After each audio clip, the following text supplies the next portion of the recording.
नमस्कार, मुद्दा देख रहे हैं आप और मैं हूं आपके साथ वक्ता दुबे।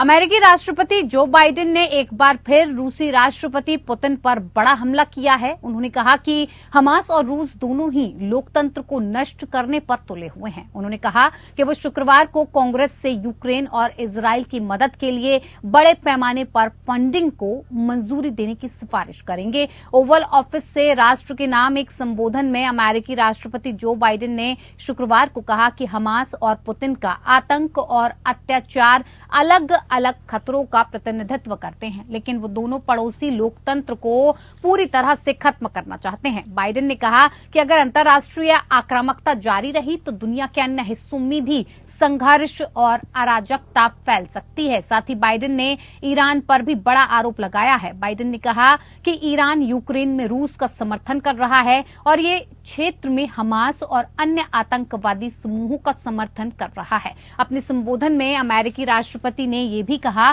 कि उनकी प्राथमिकता उन अमेरिकियों की सुरक्षा है जिन्हें हमास ने बंधक बना लिया है। राष्ट्रपति के तौर पर मेरे लिए बंधक बने अमेरिकियों की सुरक्षा से बढ़कर कोई प्राथमिकता नहीं है।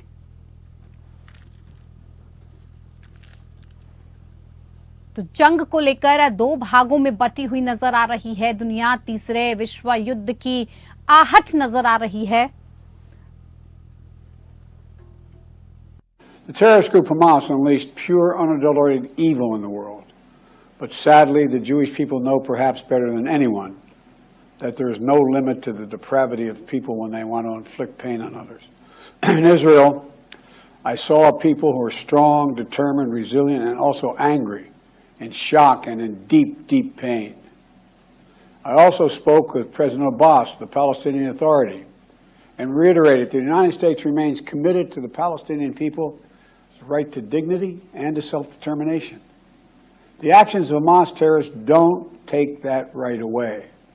The assault on Israel echoes nearly 20 months of war, tragedy, and brutality inflicted on the people of Ukraine, people that were very badly hurt since Putin launched his all-out invasion.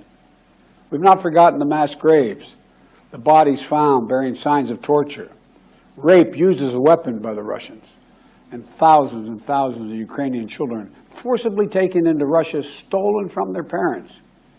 It's sick. Hamas and Putin represent different threats, but they share this in common. They both want to completely annihilate a neighboring democracy, completely annihilate it. Hamas' stated purpose for existing is the destruction of the state of Israel and the murder of Jewish people. Hamas does not represent the Palestinian people. Hamas uses Palestinian civilians as human shields, and innocent Palestinian families are suffering greatly because of them. Meanwhile, Putin denies Ukraine has or ever had real statehood. He claims the Soviet Union created Ukraine, especially in the Middle East. Iran is supporting Russia in Ukraine, and is supporting Hamas and other terrorist groups in the region, and will continue to hold them accountable, I might add. The United States and our partners across the region are working to build a better future for the Middle East. One where the Middle East is more stable, better connected to its neighbors, and through innovative projects like the India-Middle East-Europe Rail Corridor that I announced this year at the summit of the world's biggest economies. More predictable markets. समझने के लिए हमारे साथ खास मेहमान जुड़ गए जिनसे मैं आपका परिचय करवा देती हूं। जितेंद्र ओझा, जियो स्ट्रेटेजिक एक्सपर्ट हमारे साथ जुड़ गए हैं। साथ ही साथ प्रोफेसर करोड़ी सिंह जी, विदेश मामलों के जानकार हमारे साथ जुड़े हुए हैं। रवि अरोड़ा, राजनीतिक विश्लेषक के तौर पर हमारे साथ जुड़े हुए हैं। आप सभी का बहुत बहुत स्वागत है कार्यक्रम में। शुरुआत जितेंद्र ओझा जी आपके साथ करते हैं। जिस तरह से बाइडेन की तरफ से जो बयान आया है, आप उसे किस तरह से देखते हैं? क्योंकि उन्होंने साफ तौर पर कहा है कि पड़ोसी लोकतंत्र को पूरी तरह से खत्म करना चाहते हैं हमास और पुतिन। साफ तौर पर रूस पर हमला करते हुए बाइडेन नजर आ रहे हैं। देखिए, दिल्ली में बैठने पे चीजें थोड़ी सी अलग दिखाई पड़ती हैं। जहाँ पे ये बैठे हुए हैं, अमेरिका में लोग बैठे हुए हैं, और बाइडेन साहब ने थोड़ी अलग दिखाई देती है। हम लोगों को चिंता होती है दो बातों के लिए। एक तो इस्लामिक आतंकवाद या इस्लामिक चरमपंथ जो है, और इस्लामिक चरमपंथ जो है बहुत दिनों तक पश्चिम ने उसको बढ़ावा दिया, और बढ़ावा देने के बाद जो है वो अभी तक उस पर पूरी तरीके से चैलेंज नहीं कर पाए हैं। कई दफे ये कहा जा रहा है कि जो हथियार हमास को आए हैं वो हथियार यूक्रेन को दिए गए अमेरिकी हथियारों में से, रॉकेट्स में से हैं, जो पाकिस्तानियों के जरिए हमास को दिए गए हैं। ये एक है और इसकी जांच होनी चाहिए। तो दिक्कत यह है कि इस्लामिक चरमपंथ तो खत्म होना चाहिए। और बहुत अच्छी बात उन्होंने कही कि पैलेस्टीनियन को भी डिग्निटी और सिक्योरिटी से जीने का अधिकार है। लेकिन अमेरिका की इतनी ताकत के बावजूद, वॉर ऑन टेरर के बावजूद, किस तरीके से ये इस्लामिक टेररिस्ट ग्रुप फ्लरिश कर रहे हैं, उनको भी इंट्रोस्पेक्ट करने की जरूरत है कि कहाँ कहाँ उनके पॉलिसी में। देखिए, पाकिस्तान को जो ब्लैकलिस्ट होना चाहिए था तो उन्होंने ब्लैकलिस्ट नहीं किया, ग्रे लिस्ट में रखे रहे। कुछ भी पाकिस्तान ने नहीं किया, काम किए जा रहा है, लेकिन धीरे से उसको ग्रे लिस्ट से निकाल दिया गया। जहां तक पुतिन की बात है कि सही है कि रशिया में डेमोक्रेसी नहीं है, रशिया में डेमोक्रेसी आनी चाहिए, लेकिन जब रशिया में डेमोक्रेसी आने की शुरुआत होती है तो वहां पे टोटल कैओस एनार्की हो गया। तो पुतिन साहब ने आके वहां स्टेबिलिटी प्रोवाइड की। तो निश्चित रूप से वहां एक मॉडल बनाने की जरूरत है कि डेमोक्रेसी ट्रांजिशन करे। लेकिन नेटो ने फिर उनके आसपास के देशों में जाके, जो पहले सोवियत यूनियन का हिस्सा हुआ करते थे, उनको इंसर्कल करना शुरू किया। इंसर्कल करने के बाद नेटो ब्यूरोक्रेसी ने अपने आप को एक्सपैंड करना शुरू किया। और आज एक भारतीय होने के नाते हम लोग की सबसे बड़ी चिंता क्या है? सबसे बड़ी चिंता है कि रशिया के पास बहुत अधिक टेरिटरी है, लेकिन चीन की पॉपुलेशन और जीडीपी दोनों रशिया से 10 गुना बड़ी है। तो हमें यह डर लगता है कि ऐसा ना हो कि पुतिन साहब अपने रशिया के हेट्रेड में रशिया को चीन के खेमे में मजबूर करके धकेल दें। अगर ऐसा हो जाता है तो भारत की सुरक्षा के लिए बहुत बड़ा खतरा होगा और दुनिया की स्टेबिलिटी और शांति के लिए भी बहुत बड़ा खतरा होगा। तो जो भी है, यूक्रेन के युद्ध का भी एक उपाय निकालने की जरूरत है, लेकिन इस्लामिक चरमपंथ को तो हर हालत में खत्म करने की जरूरत है। और जो भी पैलेस्टीनियन लोग हैं उनके सम्मान की भी बात होनी चाहिए, लेकिन उनके सम्मान को इस्लामिक टेररिज्म से, इस्लामिक ऑर्गेनाइज्ड क्राइम से अलग करके देखने की जरूरत है। जी बिल्कुल। करोड़ी साहब, जिस तरह के हालात बनते नजर आ रहे हैं, जिस तरह से बयानबाजियां हो रही हैं, बड़े बड़े देशों के जो नेता हैं, प्रधानमंत्री हैं, राष्ट्रपति हैं, बड़े बड़े बयान दे रहे हैं, ऐसे में क्या लगता है, जिस तरह के हालात बनते नजर आ रहे हैं, आपको लगता है कि तीसरे विश्व युद्ध की आहट हो सकती है, जो कि काफी खतरनाक साबित हो सकता है? देखिए वक्ता जी, तीसरे विश्व युद्ध का आगाज करना तो आसान है, अंजाम कितना भयानक होगा उसके लिए हम एक बहुत बड़ा दुस्वप्न देख सकते हैं। लेकिन बाइडेन साहब का भाषण जिस तरह से आपने सुनाया, उसमें बाइडेन साहब ने ये कहा है कि मैंने मोहम्मद अब्बास, पैलेस्टीन जो लीडर हैं, प्रेसिडेंट हैं, उनको ये कहा है कि मैं पैलेस्टीनियन पीपल की गरिमा का समर्थन करता हूं और राइट टू सेल्फ डिटर्मिनेशन का पक्षधर हूं। लेकिन राइट टू सेल्फ डिटर्मिनेशन और उनकी गरिमा की बात करते हैं तो ओस्लो एग्रीमेंट आज तक लागू क्यों नहीं हुआ? क्योंकि 2 एग्रीमेंट थे ओस्लो के 1993 और 95 में। एक वाशिंगटन में साइन हुआ, एक इजिप्ट में हुआ और 5 साल में इम्प्लीमेंट होने से वो अभी तक इम्प्लीमेंट नहीं हुए और इसीलिए PLO साइडलाइन हो गया और हमास का उदय हुआ। तो दूसरी तरफ बाइडेन साहब ने हम अपने इजराइल और हमास के युद्ध में अपने जो राजनीतिक और जो भौगोलिक स्कोर हैं वो सेटल करने का प्रयास किया है। उन्होंने रशिया और ईरान को टारगेट किया है, क्योंकि अमेरिका की नीति यह है कि दुनिया में चीन और रशिया हैं वो अमेरिका के राइवल हैं और ईरान है और नॉर्थ कोरिया है वो रोग स्टेट हैं। ये अमेरिका की परंपरागत नीति रही है।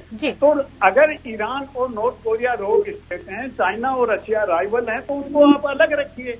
अभी जो अर्जेंसी है वो ये है कि हमास और इजराइल में गाजा पे जो हालात हो रहा है, गाजा में जो मानवीय त्रासदी हो रही है, उसको कैसे नियंत्रण किया जाए, इस पे होना चाहिए। तो अमेरिका के राष्ट्रपति अपने जो ब्रॉडर गोल्स हैं, लक्ष्य हैं, उनकी तरफ टारगेट कर रहे हैं फिलिस्तीन और इजराइल की लड़ाई में। तो देखिए महाशक्तियां ये करेंगी, लेकिन उनको ये भी सोचना चाहिए कि अगर महायुद्ध की तरफ कदम बढ़ गया तो पीछे हटना बड़ा मुश्किल होता है।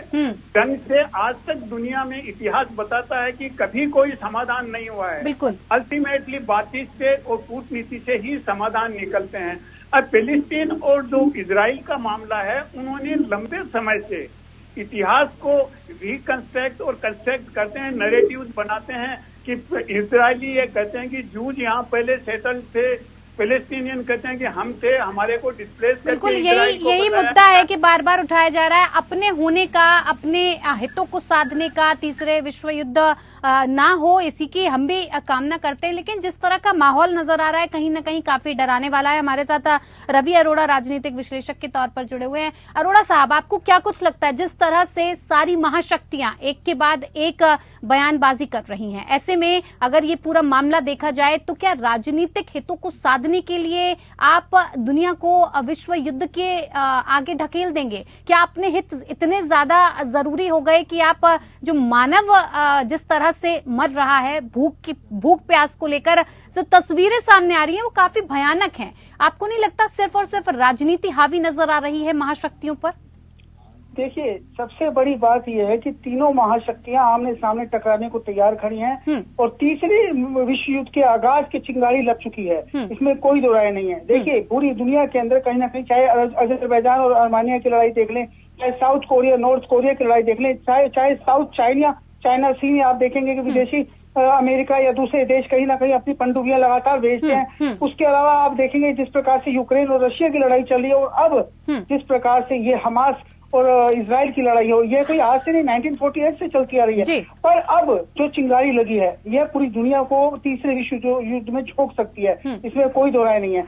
सबसे बड़ी बात है कि ये बात अमेरिका भी जानता है। अमेरिका भी लगातार कोशिश कर रहा है कि इस लड़ाई की चिंगारी को यहीं रोक दिया जाए, क्योंकि अगर यह लड़ाई बढ़ती है तो कहीं ना कहीं इसमें भारी नुकसान यूरोपीय देशों को भी उठाना पड़ेगा। क्योंकि बात समझिए, चाइना और रशिया कहीं ना कहीं एक मंच पर आने को तैयार खड़े हैं और वो चाहते हैं कि वो अपना चेहरा पीछे से, मतलब वो कंधे पे बंदूक रखकर लड़ना चाहते हैं सभी देश, और खासकर इस समय जो मिडिल ईस्ट के देश लगा रहे हैं या आप मुस्लिम कंट्रीज लगा रहे हैं, वो एक साथ होकर इस लड़ाई में शामिल हो सकते हैं। अगर ऐसा होता है तो दुनिया दो भागों में बढ़ जाएगी। और अगर यह विश्व युद्ध हुआ तो आप उस बात को याद रखिएगा जो आइंस्टाइन ने कही थी कि जब उनसे पूछा गया था कि तीसरा विश्व युद्ध कब होगा, तो उन्होंने कहा था कि तीसरे विश्व युद्ध का तो नहीं पता, लेकिन चौथा विश्व युद्ध अगर हुआ तो लाठी डंडों से होगा। मतलब अगर ये विश्व युद्ध होता है तो तबाही नहीं होगी, महातबाही होगी, और ये पूरी दुनिया को समझना होगा। और मैं समझता हूँ इस समय सिर्फ और सिर्फ जो है वहां पे शांति प्रक्रिया के लिए काम होना चाहिए, लेकिन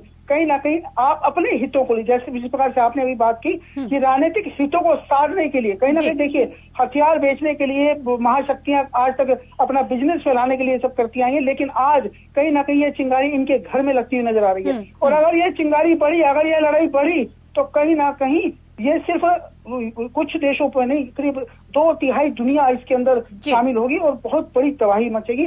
मैं समझता हूँ कहीं ना कहीं अगर जल्द से जल्द इस पे रोक लेनी चाहिए, क्योंकि जितना लंबा समय बीतेगा उतना ही आसार बढ़ जाएंगे कि यह लड़ाई लंबी ये विश्व युद्ध आगे बढ़ सकता है। ओझा साहब, जाते जाते इस पर आपसे एक छोटा रिएक्शन चाहेंगे, वक्त की कमी है। कि कभी भी युद्ध शुरू होता है तो उसको टोटली नियंत्रण नहीं रखा जा सकता। नतीजा क्या होता है, किसी के हाथ में नहीं होता है। और जो युद्ध है पूरा ग्लोबल हो सकता है, जैसे आपने कहा कि मुस्लिम वर्सेस नॉन मुस्लिम हो जाए।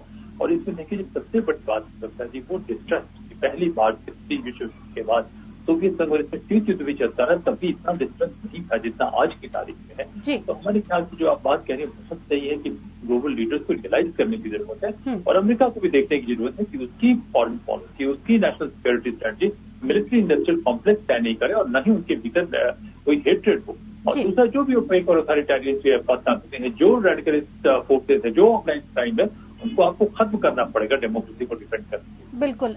करोड़ी साहब, 10 सेकंड के अंदर आप भी अपना एक रिएक्शन, एक छोटा सा इसको ऊपर देना चाहेंगे? सिर्फ इतना सा कहूंगा कि द्वितीय विश्व युद्ध हुआ था तो लीग ऑफ नेशंस फेड हुआ था, तब हुआ था। अब संयुक्त राष्ट्र संघ को सब महाशक्तियों ने किनारे कर दिया है। संयुक्त राष्ट्र संघ की कोई सुनने वाला नहीं है। सुरक्षा परिषद में दांवपेच चलते हैं। कोई प्रस्ताव, 2 प्रस्ताव रखे ब्राजील ने और रशिया ने, दोनों गिर गए।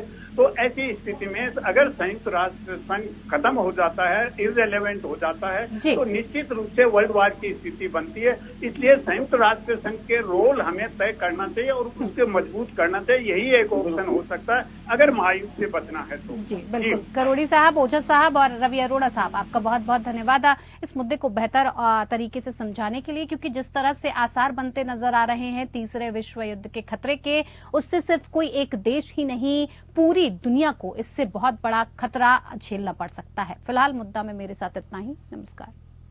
है।